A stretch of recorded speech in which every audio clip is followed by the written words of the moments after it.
টাকা দে। আগে আমায় বলো অনন্যা কোথায় আছে। বেশি শিয়ানাবাজি করিস না। ব্যাগ দে, টাকাটা নে।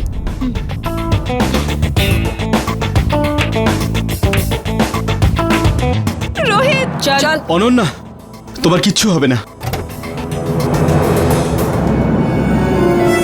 হ্যান্ডস আপ, সোজা হয়ে দাঁড়াও।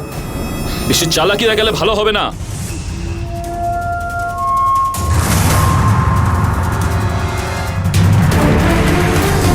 তুই পুলিশকে ইনফর্ম করে খুব বড় ভুল করেছিস। চলো চলো, রাস্তা ছাড়ো আর গান নিচে রাখো, না হলে গুলি করে ওর খুলি উড়িয়ে দেব। দেখো তুমি গুলি চালাবে না। চল চল চল রোহিত, আমায় বাঁচাও। চল, চল, চল। চল দিকে চল। চল অনন্যা, রোহিত, চল দিকে চল।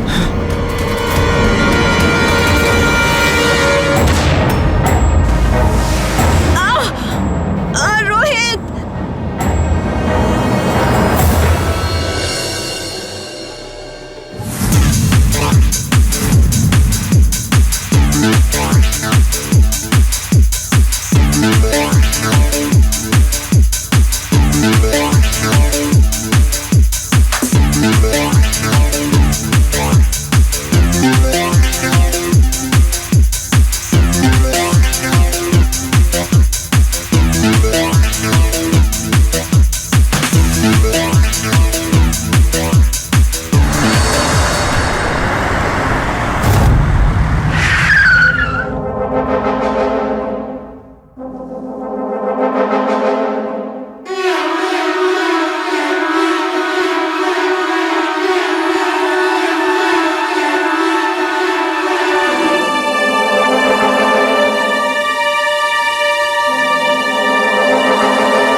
হ্যালো, হ্যাঁ হ্যাঁ টাকা নিয়ে এসেছি। হ্যাঁ হ্যাঁ, পুরো 25 লাখই আছে।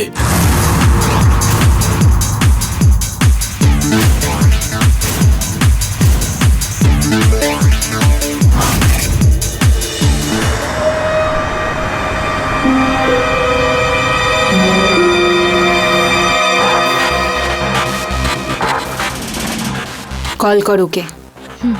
আর যেটা বুঝিয়েছিলাম সেটা বলে দিবি ওকে।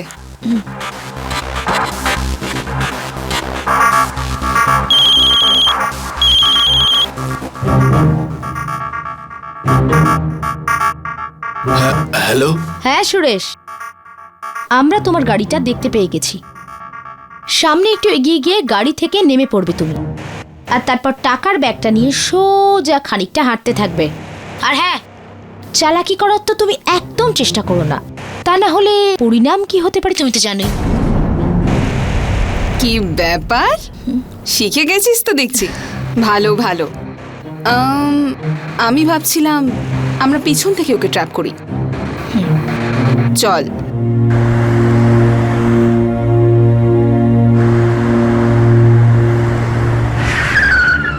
$25 লাখ, এতগুলো টাকা এত সহজে তো হাতছাড়া করব না।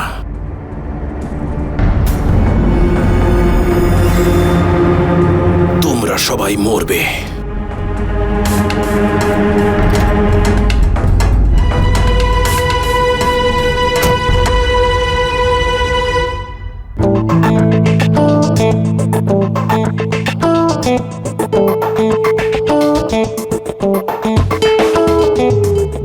আসুন সুরেশ বাবু, টাকা নিয়ে এসেছেন? ভরসা করেছিলাম তোমার উপর, ভালোবেসেছিলাম তোমায়, কিন্তু তুমি আমার সঙ্গে এটা ঠিক করলে না।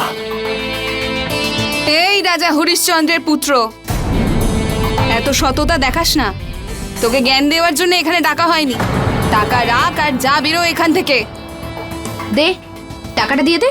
দিয়ে দেবো টাকা, তার আগে আমার আর তোমার প্রাইভেট ভিডিওগুলো ডিলিট করো। হ্যাঁ হ্যাঁ করে দেবো ডিলিট, আগে টাকাগুলো আমার হাতে দে। ছুরি মেরেছো পিছন থেকে, ধোকা দিয়েছো আমাকে, আবারও দিতে পারো না। আগে ভিডিওগুলো ডিলিট করো, তারপর সব টাকা তোমার।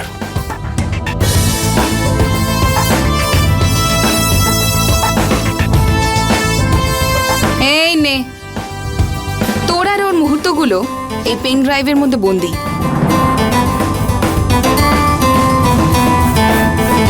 তাই এখন আর টাইম ওয়েস্ট করিস না, টাকাটা দে আর বেরো এখান থেকে। তুই কি ভেবেছিলি হ্যাঁ এত সহজে এতগুলো টাকা দিয়ে দেবো তোকে? বিশ্বাসঘাতকতা করেছিস তুই আমার সঙ্গে। এবার তুই মরবি। খুন করে ফেলবো আমি তোকে, মেরে ফেলবো আমি তোকে। না প্লিজ গুলি চালিও না, আমাদের এই টাকাগুলো চাই না, তুমি যাও প্লিজ, গুলি চালিও না। টাকা তো আমি ফেরত নিয়েই যাব, আর সেই সঙ্গে তোর প্রাণও যাবে। না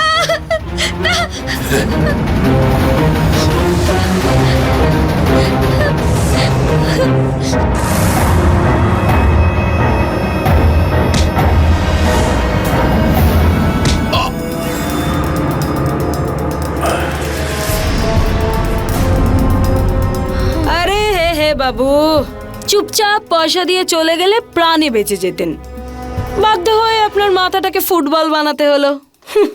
তোর হিরোগিরি তোর মৃত্যুর কারণ। যদি ভালোভাবে টাকাটা দিয়ে চলে যেতি তাহলে বেঁচে যেতি, কিন্তু এখন কেউ তো তোর লাশও পাবে না। ওর লাশটাকে এমন একটা জায়গায় ফেলে আয় যেখান থেকে ওকে কেউ না পায়।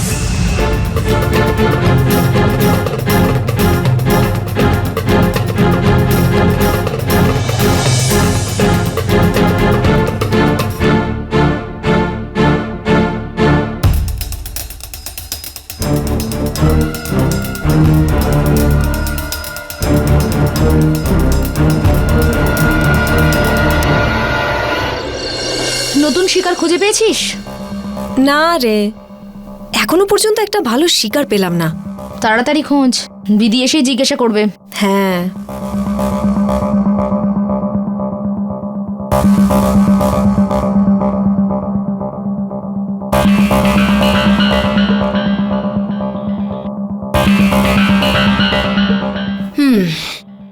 এই নে লীনা, সুরেশ তোর শিকার ছিল, সেই জন্য 5 লাখ।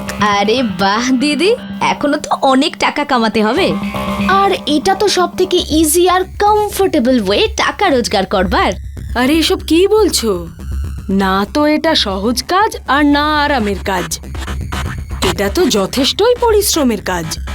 যতদিন আমাদের যৌবন আছে ততদিন আমাদের ধান্দা চলবে, কিন্তু তা সত্ত্বেও আমাদের সাবধান থাকতে হবে। একটা ছোট্ট ভুল আমাদের সবাইকে মেরে ফেলতে পারে। সে রেশমির থেকে কিছু এত সহজ আর আরামের কাজ নয় এটা। অঙ্কিতা, রেশমি, এগুলো তোদের 2.5 লাখ করে, বাকি 10 আমার। কি যে বলো দিদি, এখন রশ্মির কাছ থেকে ট্রেনিং নিতে হবে নাকি আমাদের সবাইকে, যে কিনা নিজের স্বামীকে ছেড়ে দিয়ে এই ব্যবসায় চলে এসেছে? আরে ছেড়ে আসিনি আমি ওকে, তাহলে মেরে এসেছি। ওর বুকের ওপর চেপে বসে মুখের ওপর বালিশ রেখে দিয়েছিলাম। দম বন্ধ হয়ে মরে গিয়েছিল আমার স্বামী দেবতা, আর সবাই ভেবেছিল যে হার্ট অ্যাটাক হয়েছে। আরে খুন করলে কেন? ডিভোর্স দিয়ে দিতে বরকে। আরে আমাদের গ্রামে তো এত সহজে ডিভোর্স হয় না। না পঙ্কুরি দিদি, ইনি হলেন একজন হার্ট স্পেশালিস্ট ডক্টর। আমাদের নেক্সট টার্গেট উনি হতে পারেন, কিন্তু দেখো তো একবার। রোহিত আস্তানা এ ডক্টরি করে নাকি মডেলিং, একটু ঠিক করে জানতো এর ব্যাপারে। একে তো আমি হ্যান্ডেল করব, কিছু কাজ নিজের লিডারকেও করতে দে। আরে বাহ ম্যাডাম, এ তো দারুণ ব্যাপার। যৌবন উথলে উঠছে, একটু সাবধানে যাতে পিছলে না যাও।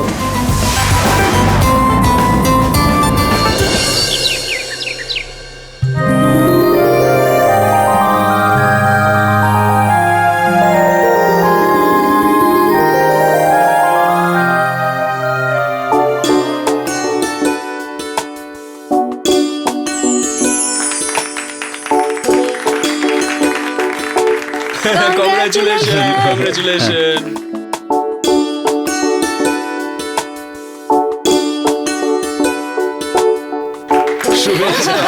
অনেক শুভেচ্ছা।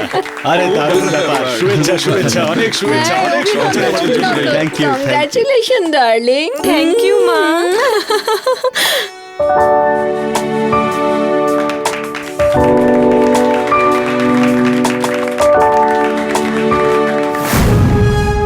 আমরা প্রায় সুন্দর মুখের পেছনে লুকিয়ে থাকা ষড়যন্ত্র ধরতে পারি না। সাজানো মিথ্যে কথা আমাদের সত্যি বলে মনে হয়। আর যদি এরকম বিশ্বাস ভেঙে যায়, তাহলে মানুষ নিজের সম্মান বাঁচানোর খাতিরে যা খুশি তাই করতে রাজি হয়ে যায়। ব্যাস, সমাজে নিজের সম্মান বাঁচানোর এই ভয়কে এই মহিলারা নিজেদের ধান্দা বানিয়ে রেখেছিল। এই চারজন যে খেলা খেলছিল সেটা ব্ল্যাকমেলের খুবই নোংরা একটা খেলা। একজন মানুষকে নিজের আকর্ষণ এবং মোহজালে ফাঁসানো এবং তার সাথে কাটানো প্রতি মুহূর্তের ভিডিও বানানো, সেই ভিডিওর মাধ্যমে সেই মানুষকে ব্ল্যাকমেল করে মোটা অ্যামাউন্ট লুট করা। নমস্কার, আমি অমিত পাচৌরি। ক্রাইম অ্যালার্টের আজকের এই এপিসোডে আমরা আপনাকে দেখাতে চলেছি আরও এক সত্য ঘটনা, যা দেখে আপনার মন কেঁপে উঠবে। এই মহিলাদের কাজকর্ম শুধু ঠকানো এবং ব্ল্যাকমেলিংয়েই আটকে ছিল না, বরং এদের মধ্যে একজনকে হত্যাও করেছিল এবং এদের পরবর্তী শিকার হতে চলেছিল একজন ডাক্তার।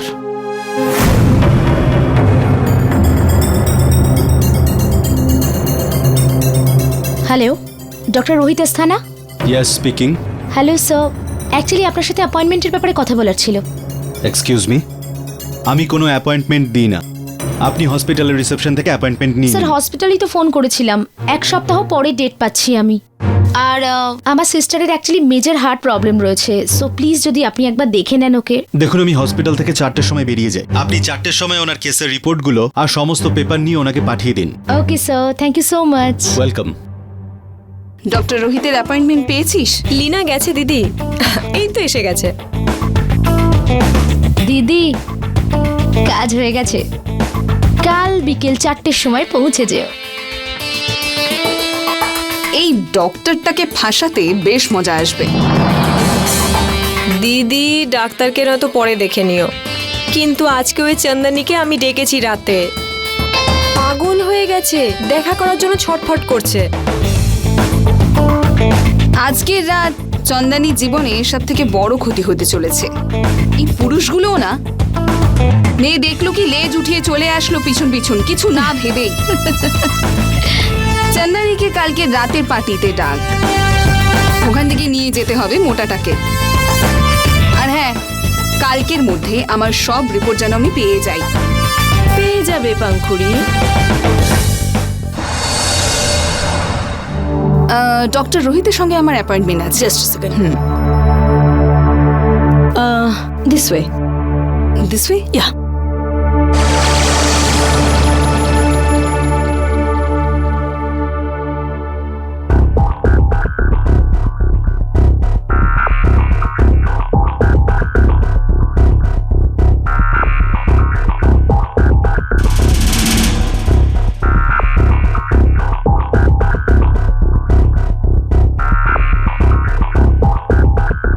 দেখুন, আপনার এএসডি, আর্টিয়াল সেপ্টাল ডিফেক্ট।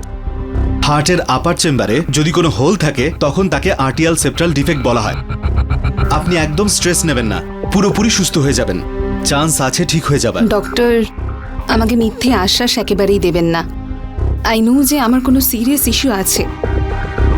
আমার একটা ছোট বোন আছে যে কলেজে পড়ে, বাবা মাও নেই আমার। বাড়ির সব দায়িত্বভার আমার উপরেই ডক্টর। আপনার রেগুলার ট্রিটমেন্টের খুবই দরকার। আপনি 2 দিন পরে আবার আসুন আমার চেম্বারে, ততক্ষণে আপনার কেসটা আমি স্টাডি করে রাখবো। আপনার ফিস ডক্টর? না, ফিসটা আপনার কাছেই রাখুন। এমনিতে আমার ওয়ার্কিং আওয়ার্স শেষ হয়ে গেছে। আপনি 2 দিন পরে আসুন, তারপর কথা হচ্ছে। ঠিক আছে ডক্টর। Okay, thank you.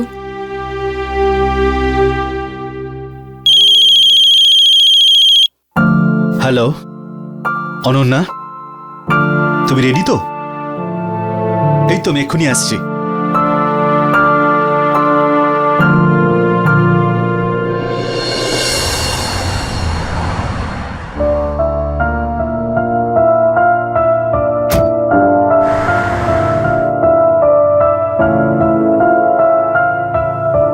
কি হয়েছে বলো তো তোমার? আজকে আমাদের শপিং এর প্রথম দিন, কিন্তু তোমাকে কেমন যেন উদাস লাগছে। রিয়া, না, অ্যাকচুয়ালি একজন পেশেন্ট এসেছিল হার্টের। এত কম বয়সী মেয়ের যে সিভিয়ার হার্ট প্রবলেম হতে পারে ওর আর বেশি সময় নেই, শুধু 6 মাস বাকি আছে ওর জীবনের। আমি ওকে এটা বলিনি যে ও 6 মাস বাদে মারা যাবে। ওহ, সো স্যাড।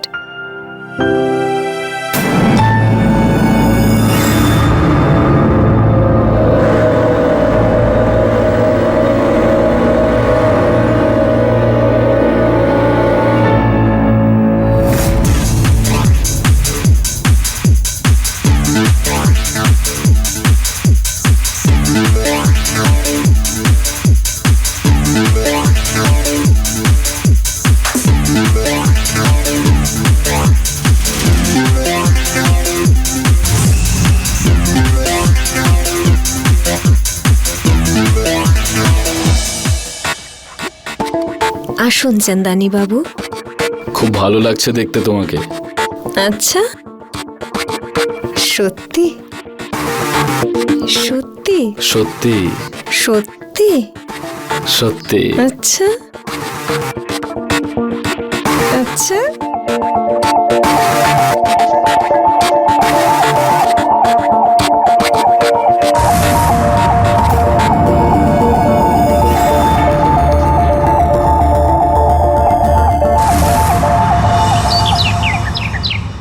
ডক্টর, আপনি আমাকে আগে কেন বলেননি যে আমার কাছে বেশি সময় নেই? আমি মরে যাব, বাঁচবো না আর বেশি দিন। দেখুন, এখনো চান্স আছে। আমার এক বন্ধু আছে ইউএসএ তে, সে হার্ট সার্জন। প্লিজ আপনি ভরসা রাখুন, আপনার কেসের জন্য সাহায্য নিতে পারি ওর থেকে। ভরসা? এতদিন ভরসা রেখে এসেছি বলেই তো বেঁচে আছি, না হলে তো কবেই মরে যেতাম। আমি তো আজ পর্যন্ত জীবনটাই ঠিক করে দেখিনি। না একটা বিয়ে করেছি, কোনো বয়ফ্রেন্ড পর্যন্ত নেই আমার। আমি কখনো স্বপ্নেও ভাবিনি যে এত কম সময় আছে আমার কাছে।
রোহিত, আমার কিন্তু এসব ভালো লাগছে না।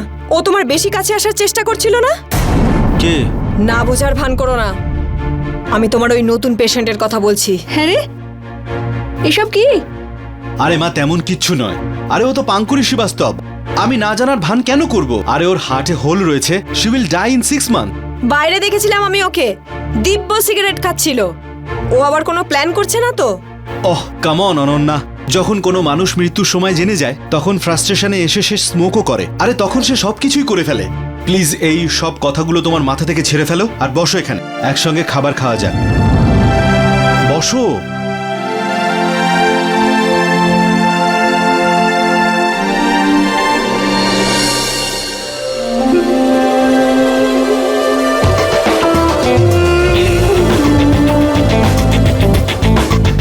ওকেও ডেস্টিনি দেখিয়ে দিয়েছিস? দেখিয়ে দিয়েছি দিদি। আর যদি বেশি চালাকি করার চেষ্টা করে তাহলে ওর কুকর্ম ওর বউয়ের ফোনেও পাঠিয়ে দেব আর ইন্টারনেটেও ভাইরাল করে দেব। বুঝেছো চন্দানী বাবু? কি চন্দানি, শুনেছি এমএদের ইলেকশন লড়ছিস তুই? পার্টি অফিসে আজকাল বেশ চক্কর কাটছিস তুই। প্রথমে এখানে 25 লাখ টাকা দিবি, না হলে ইলেকশনের টিকিট তো যাবেই হাত থেকে। স্ত্রী আর বাচ্চার সামনেও ছোট হয়ে যাবি। এমন করবেন না, এত টাকা আমি কোথা থেকে আনবো? আচ্ছা, ওর সঙ্গে ফুর্তি করার সময় মনে ছিল না তোর? প্রত্যেকটা ফুর্তির একটা দাম হয়, মনে রাখবি। কাল সন্ধ্যের মধ্যে 25 লাখ, আর যদি না দিস তাহলে ভালো হবে না। কাল সন্ধ্যের মধ্যে, বুঝলি?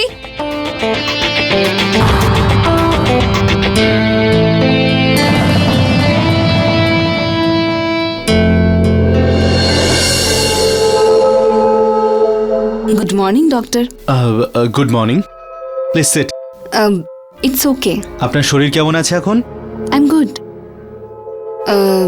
ওই দিন আমি খুব রুডলি ব্যবহার করেছি আপনার সঙ্গে, যেটা আমার করা উচিত হয়নি। I am sorry. কোনো ব্যাপার না, আমি সবই বুঝেছি। সেদিনকে আপনি খুব চিন্তিত ছিলেন, সেই কারণে আমি আপনাকে ক্ষমা করে দিয়েছি। আসলে কথায় আছে না, মরার আগে মানুষের সব ভুলগুলোকে ক্ষমা করে দেওয়া হয়, সেই জন্যই আপনি ক্ষমা করে দিয়েছেন। আরে প্লিজ, আপনি এরকম কথা একদম বলবেন না। আর আপনাকে কে বলেছে যে আপনি মরে যাবেন? আপনার বেঁচে থাকার চান্সেস খুব কম, কিন্তু আছে। কত পার্সেন্ট? দেখুন, আপনার হার্টের হোলটা অনেকটা বড় হয়ে গেছে, সেই কারণে 10 থেকে 15% চান্স আছে। 10 থেকে 15%? না, এখন আর কোনো পথে আমি যেতেই চাই না। এখন নিজেকে সেই পথেই নিয়ে যাওয়ার চেষ্টা করছি, যেই পথে একদিন সবাইকে যেতে হয়। যতদিন বাঁচবো আনন্দের সঙ্গে বাঁচবো। আমি কিছুই বুঝতে পারছি না যে এখন আপনাকে আমি কি বলবো। হ্যাঁ, যদি আপনার জন্য আমি কিছু করতে পারি সেটা আপনি নিশ্চয়ই বলবেন। কথায় আছে ডক্টর ভগবানের আরেক রূপ হয়, হয়তো হবে, কিন্তু ভগবান একেবারেই নয়। আর আপনি যদি ভগবান হতেন নিশ্চয়ই কিছু করতে পারতেন, কিন্তু এখন আর আপনি কিছু করতে পারবেন না। তবে একটা কাজ আপনি করতে পারেন। অ্যাকচুয়ালি আমার গাড়িটা খারাপ হয়ে গেছে, আপনি আমাকে বাড়িতে ড্রপ করে দেবেন? শিওর, আমি তো এক্ষুনি বেরোচ্ছিলাম। আসুন, আমার সঙ্গে আসুন।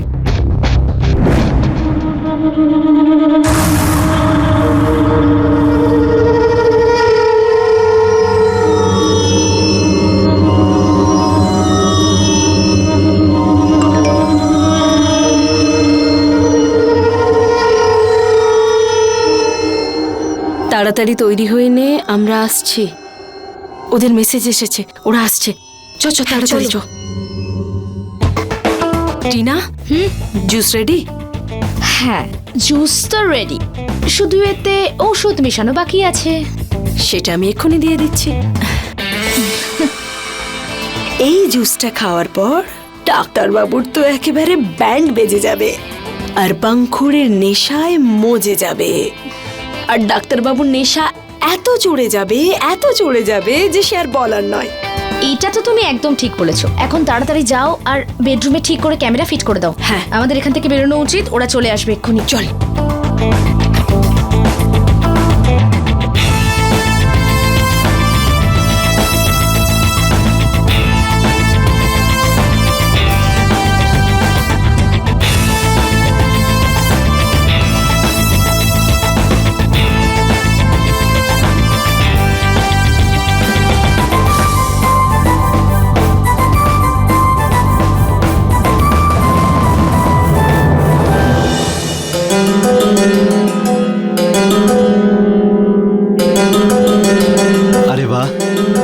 Nice house.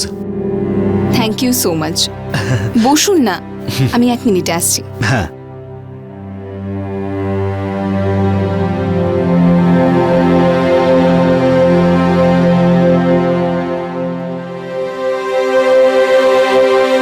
এই নিন। আরে এটার কোনো দরকারই ছিল না। আমি এত ভালোবেসে আনলাম আর আপনি না করবেন? Thank you.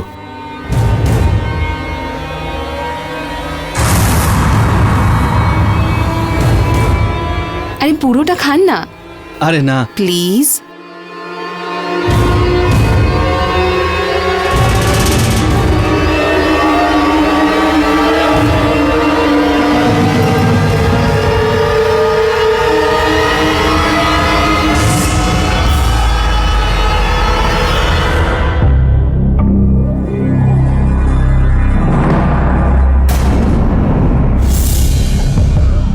এভাবে কি দেখছেন? আপনাকে আপনাকে আমার খুব ভালো লাগে ডক্টর।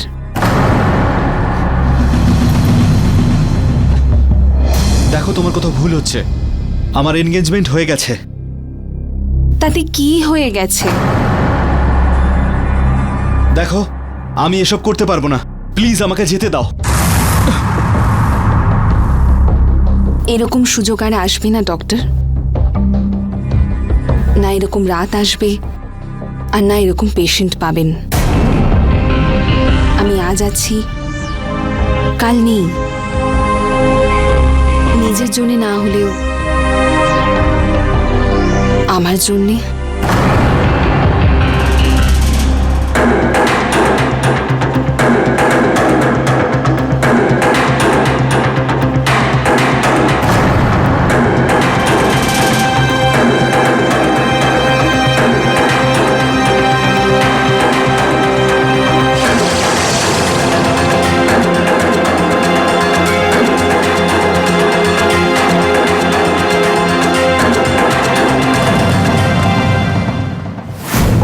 সহানুভূতি দেখানো ভালো।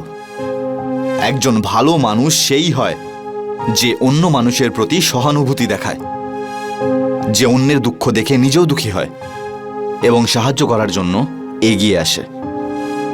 ডক্টর রোহিত এটাই করেছিল।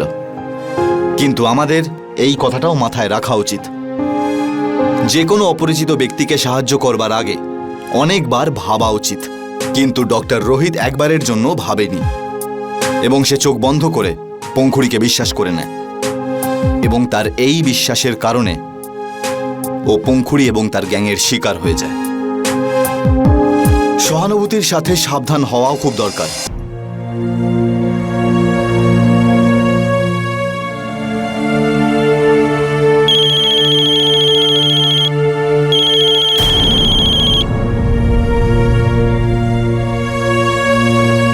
আরে রোহিত, তোমাকে আমি কখন থেকে কল করছি, তুমি আমার কল রিসিভ করছো না কেন? মনে নেই তোমার?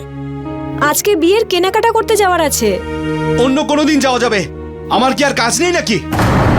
তোমার মতন আমি ফ্রি নই, বুঝলে? রোহিত, কি হয়েছে ওর? এক সপ্তাহ ধরে দেখছি কেমন অদ্ভুত বিহেভ করছে। স্যার, এক ম্যাডাম এসে এই সিডিটা দিয়ে গেছে। ওকে।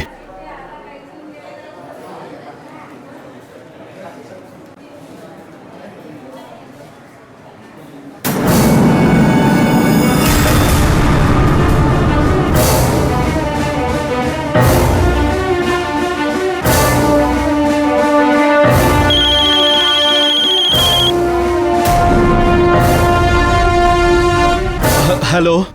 হ্যালো ডক্টর, এখন কি আমার ফোনটাও ধরবে না? এতটাও তো খারাপ নই আমি। দেখো, আমার অনেক বড় ভুল হয়ে গেছে। আমার বিয়ে ঠিক হয়ে গেছে।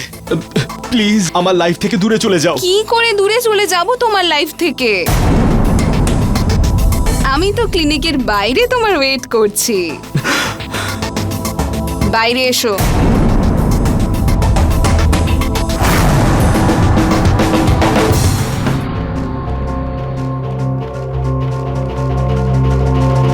আসুন ডাক্তার বাবু, তোমার ভিডিওটা আমার কাছে আছে। ডক্টর হয়ে যদি এরকম কাজ করো তাহলে সম্মানটাই থাকবে না। সেই জন্য 50 লাখ টাকার ব্যবস্থা করে ফেলো। লোকেদের হার্টের অপারেশন করে তুমি অনেক টাকা কামিয়েছো। এবার 50 লাখ টাকা দিয়ে আমাকে খুশি করো। আমার কাছে 50 লাখ টাকা নেই। কোথায় আমি পাবো 50 লাখ? আরে ও ডাক্তার বাবু, আসলে কি বলো তো, সকলের পকেটের খোঁজ খবর নিয়ে সামর্থ্য জেনে তবেই আমরা ডিমান্ড করি। তোমার ওই ইনকাম ট্যাক্সের ফাইলটা সেটা আছে আমাদের কাছে, আর তুমি ওই অপারেশন করে করে কত টাকা কামিয়েছো সব জানি আমরা। তাই বলছি 50 লাখ চুপচাপ আমাদের এনে দাও, আর না হলে তোমার ওই ভিডিওটা আছে না, ইন্টারনেটে পাবলিক করে দেব।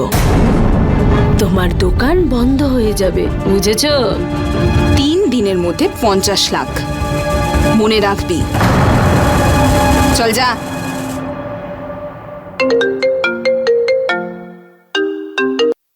হ্যাঁ অঙ্কিতা, আমরা আসছি। পাঙ্কুড়ি, চন্দানি টাকা নিয়ে আসছে। চল চল তাড়াতাড়ি চল। চল। যেদিন থেকে এই মেয়েটার সাথে রোহিতের দেখা হয়েছে সেদিন থেকে ওকে কেমন চিন্তিত দেখাচ্ছে। কিছু তো গন্ডগোল নিশ্চয়ই আছে।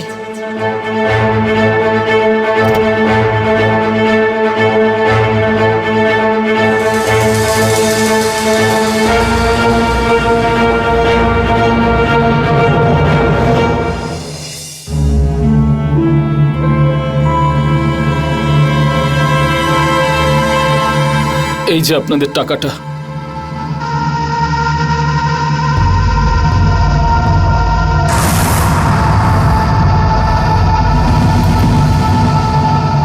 আপনারা কাউকে কিছু বলবেন না। ব্ল্যাকমেলিং এর ধান্দাটাও আমরা সততার সঙ্গেই করি। তোর ফাইল বন্ধ আজ থেকে, যা, কেউ জানতে পারবে না। কিন্তু যদি চালাকি করিস তাহলে খুব খারাপ হবে। না না, আমি কোনো চালাকি করব না। এই চন্দানি শেঠ বলছে তো যে চালাকি করবে না, কিন্তু আমার না ওর মতলব ঠিক ভালো লাগছে না। কি বলতে চাইছো দিদি? এর মানে হলো এটাই যে ওর মোবাইলটা একবার দেখ। জামার পকেটের ভেতর থেকে ক্যামেরাটা ঠিক আমাদের দিকে সেট করা আছে।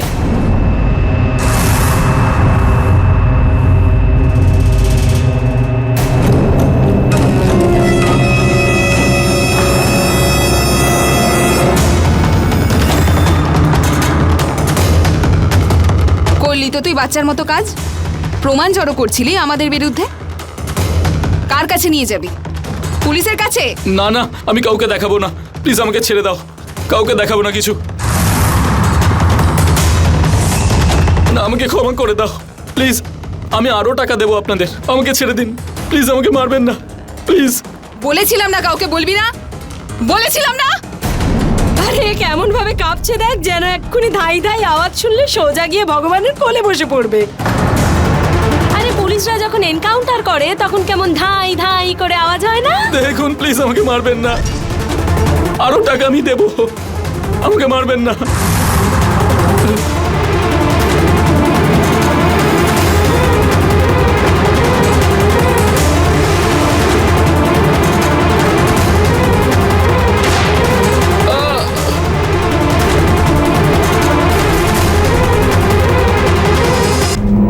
আরে ওই দেখ, ডাক্তারের হবু বউ। ধর ওকে।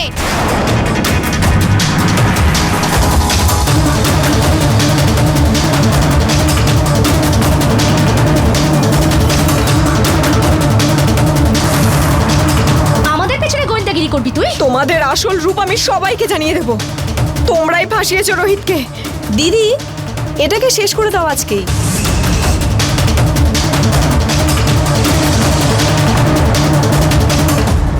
না, এটাকে বরং নিয়ে যাই চল, অনেক কাজে আসবে আমাদের। ওর এখনো মরার সময় হয়নি। ওর সময় হয়নি তুমি জানলে কি করে দিদি? আরে ওই যমরাজ আঙ্কেল এখন বিজি আছে না। আরে সবে তো চান্দানিকে নিয়ে গেল, খাওয়া দাওয়া করে বিশ্রাম নিয়ে আসবে। ওকে ছেড়ে তারপর একে নিতে আসবে। ছাড়ো আমায়, চল চল। ছাড়ো আমায়, নইলে কাউকে ছাড়বো না। জানো, আজ পর্যন্ত এরকম হয়নি। আর ওর মোবাইলটাও এখনো বন্ধ বলছে। আমার মনে হয় আমাদের পুলিশের কাছে যাওয়া উচিত। ঠিকই বলছেন আপনি, আমাদের পুলিশের কাছে যাওয়াই ঠিক হবে, কারণ অনন্যা কখনো কাউকে না বলে বাড়ির বাইরে যায় না। হ্যালো রোহিত, আমাকে বাঁচাও তুমি। অনন্যা, প্লিজ আমাকে বাঁচাও। আর ভুল করে পুলিশকে ইনফর্ম করো না। বাবা মাকে বলো আমি ঠিক আছি। তুমি এখন কোথায়? ওরাই আমাকে ধরে রেখেছে, যারা তোমার কাছে 50 লাখ টাকা ডিমান্ড করেছে। তুমি তাড়াতাড়ি 50 লাখ টাকা নিয়ে চলে এসো, নয়তো এরা আমায় প্রাণে মেরে ফেলবে। আমি সব টাকা দিয়ে দেব। ওদেরকে বলো যেন ওরা তোমার কোনো ক্ষতি না করে। আমি টাকাটা নিয়ে আসছি। এবার ডক্টর আমাদের 50 লাখ অবশ্যই দেবে, কারণ ভিডিওর পাশাপাশি ওর প্রাণটাও এখানে আটকে আছে। এই আনন্দে নে খা, আমি খাই না। আজকে কিন্তু আমরা বড় একটা শিকার করেছি। আর দ্বিতীয় শিকারটা তোর জন্য করতে পারবো। যদি তুই ওখানে না যেতি আর আমরা না দেখতে পেতাম, তাহলে ডাক্তার আমাদের টাকা দেওয়ার জন্য একদম রাজি হতো না। তাই এই আনন্দে নে, তুইও খা।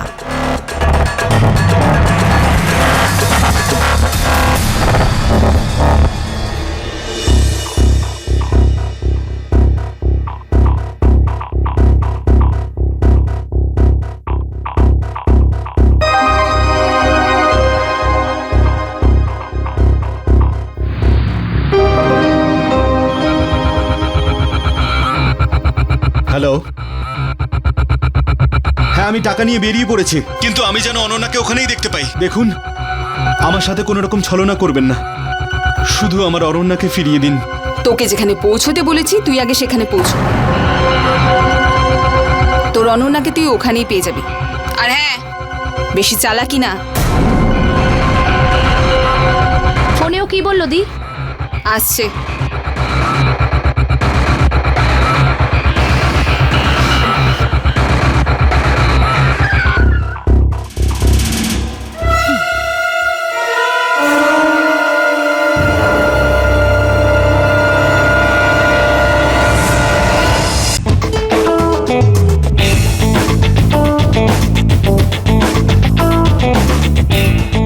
টাকা দে। আগে আমায় বলো অনন্যা কোথায় আছে। বেশি চালাকি একেবারে করবি না। ব্যাগ দে, টাকাটা নেই।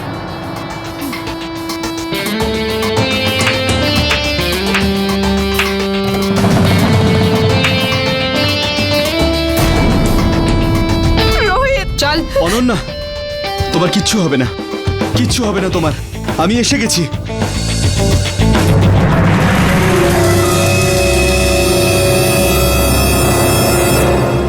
হ্যান্ডস আপ, ওখানেই দাঁড়াবে সবাই। বেশি চালাকি করলে ভালো হবে না।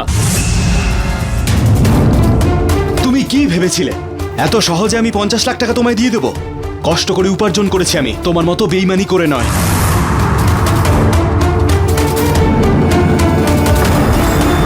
তুই পুলিশকে ইনফর্ম করে খুব বড় ভুল করেছিস।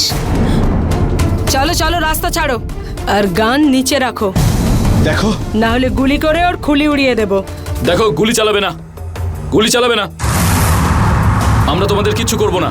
এই দেখো, চল রোহিত, রোহিত আমায় বাঁচাও। ব্যাগ তোলা, চল। আরে চল রোহিত, চল। অনন্যা, রোহিত।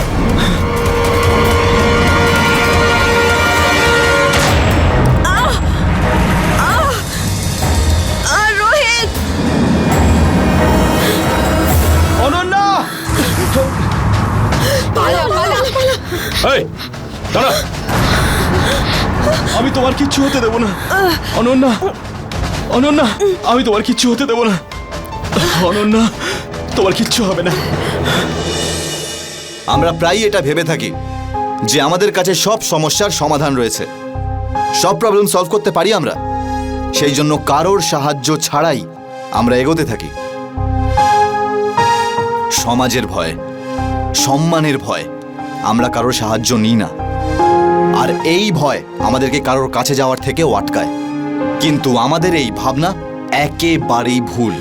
এই মেয়েরা বহু লোককেই নিজেদের শিকার বানিয়েছিল এবং লোক খুব সহজেই এদের শিকার হয়েও গেছে। এর কারণ হলো বদনামের ভয় তারা পুলিশের কাছে যেতে চায়নি।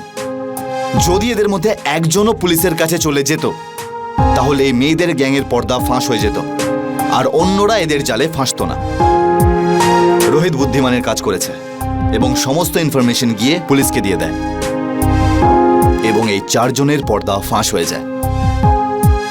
অনন্যার ভাগ্য খুব ভালো ছিল যে গুলি ওর কাঁধ ছুঁয়ে বেরিয়ে গেছে এবং সে প্রাণে বেঁচে যায়। যদি আপনি এটা চান যে পুলিশ আপনার নিজস্ব তথ্য মিডিয়া এবং সমাজে না পৌঁছে দেয়, এইটা আপনার অধিকার।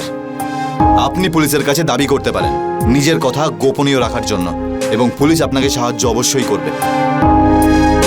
এরই সঙ্গে আমি অমিত পাচৌরি ক্রাইম অ্যালার্টের এই এপিসোডে আপনাদের থেকে বিদায় নিচ্ছি। পরবর্তী এপিসোডে আরও এক সত্য ঘটনা নিয়ে আপনাদের সামনে এসে উপস্থিত হব।